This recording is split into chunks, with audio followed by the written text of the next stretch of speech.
The European Space Agency's Rosetta mission beamed spectacular pictures after successfully landing on a speeding comet. Now, there were some initial glitches with the craft not being able to firmly lodge itself onto the surface of the comet, but the fact that it managed to successfully land and beam pictures is a huge step forward in space exploration. Here's that story. This thing is as big as a mountain. It's very cold, it's far away from the Earth, it's far away from the Sun. It's the first time we do anything like that. The environment is totally unknown. It's not a planet.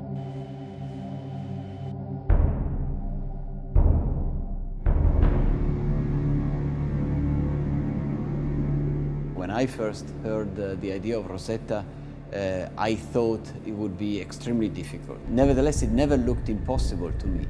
It's a matter of learning, it's a matter of getting the right accuracy, getting the right tools.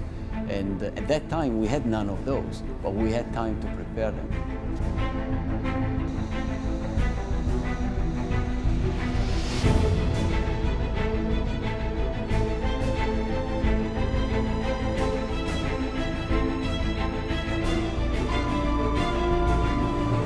Everybody, wherever you may be, welcome again to Kourou, the home of Ariane, for our live broadcast of Ariane Space Flight number 158. The launcher, as you see, is on the pad. The clock is ticking.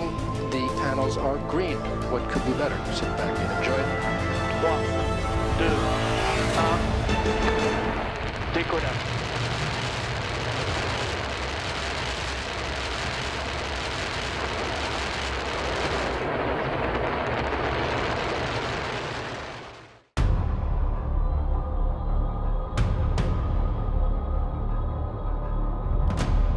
.4 billion kilometers away from Earth, a tiny man-made object is dwarfed by an approaching gigantic comet.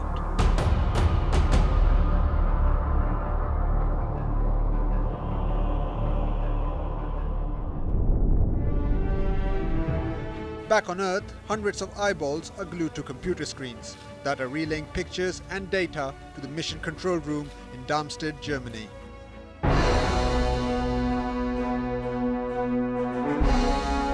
In the immense vastness of space, European Space Agency's Rosetta probe is about to create history.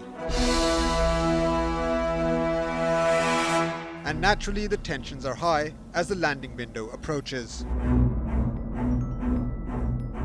Of course, it's also no easy thing to land on a comet's surface. These chunks of rock and ice are constantly spinning.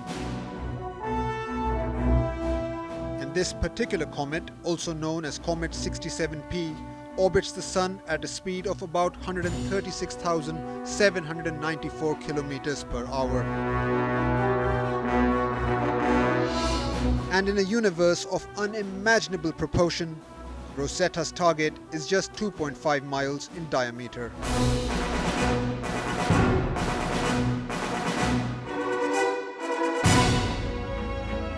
But despite the odds stacked against them, these team members never showed any lack of confidence. We've been past comets before, but nobody's ever actually dared to stop next to one, orbit around it, and of course, naturally, you're going to want to land on it as well. But we know how difficult that is, and so everybody's nervous, everybody's on tenterhooks, but we know the risk is worth taking. The rewards are enormous. But we also know we have a mission which is working fantastically and that will go into 2015 in great shape to do brilliant science next year. At a massive distance of over 6 billion kilometers, even radio signals traveling at the speed of light take nearly half an hour to travel from Earth to the spacecraft, making real-time control of the landing impossible.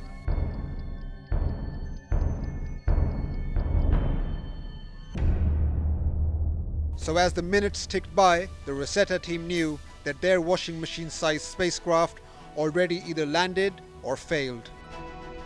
And there was nothing they could do but wait for the data to reach them.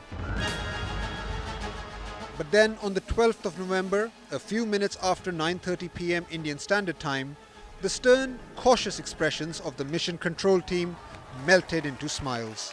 And just like that, the world swiveled from anxiety to pure joy.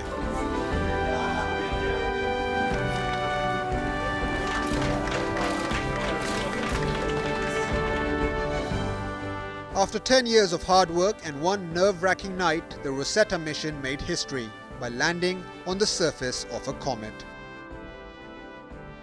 Okay, so we are there and Philae is talking to us.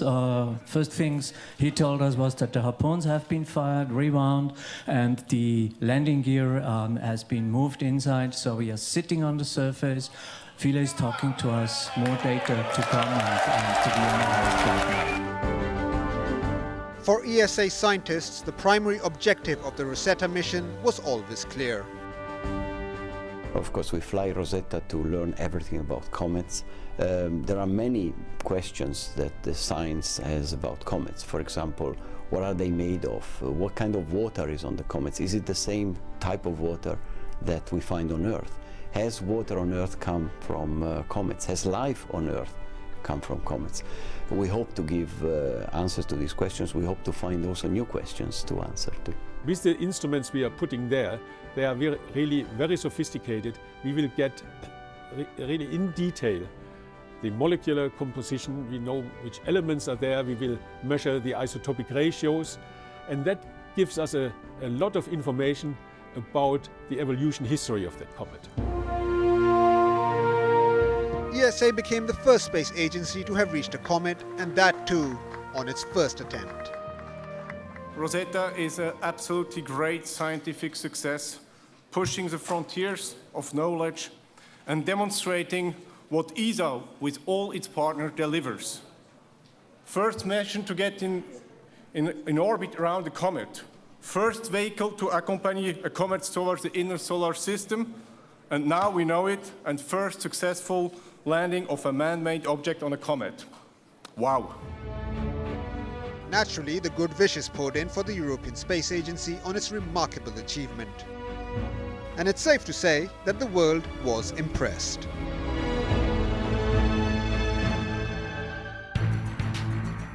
But unfortunately, the celebrations are short-lived. It seems there is a problem. Now what we know is that we touched down, so we landed at the comet at the time when you all saw us cheering and when it was announced. We had a very clear signal there, and we also received data from the lander, housekeeping data and also science data. That's the very good news.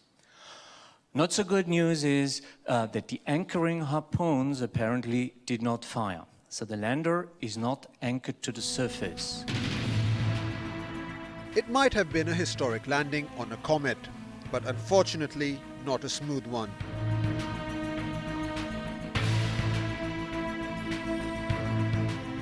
The ESA confirmed that Rosetta's lander bounced twice and ultimately ended up sideways in the shadow of a cliff, where its solar panels can't gather enough energy. So when the tiny probe's battery dies, the Comet Lander mission will die with it. So does this mean the $1 billion project was a complete failure? Well, not necessarily.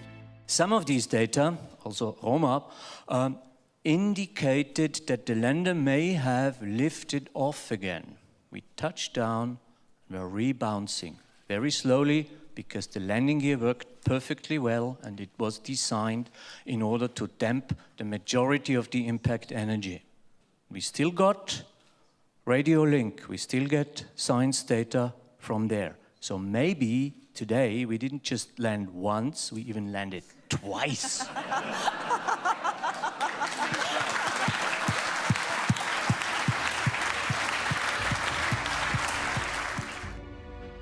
Rosetta's lander is already sending back tons of data and photos back to Earth. The scientific research it will provide will be unprecedented. As far as the European Space Agency was concerned, the Rosetta mission had been a resounding accomplishment. To know if a mission is a success, I don't need to look at computers or don't look at data that I don't understand. I am just looking at the smile of Paolo and Stefan, and when they are smiling, it means that this is a success. So it's a big success, and it was a great day. Thank you very much. It has been an extraordinary roller coaster for the ESA team. And despite the Rosetta's lander unable to send back more data back to Earth due to its limited lifetime, there is still no way that it can be seen as anything other than a success. History has been made, science has been advanced, and we have taken a step closer towards understanding our cosmic origins. That in itself is very good news. That's all we could pack into this edition of Good News today. You can send us your feedback, tweet the team at HLT Good News. Have a great weekend.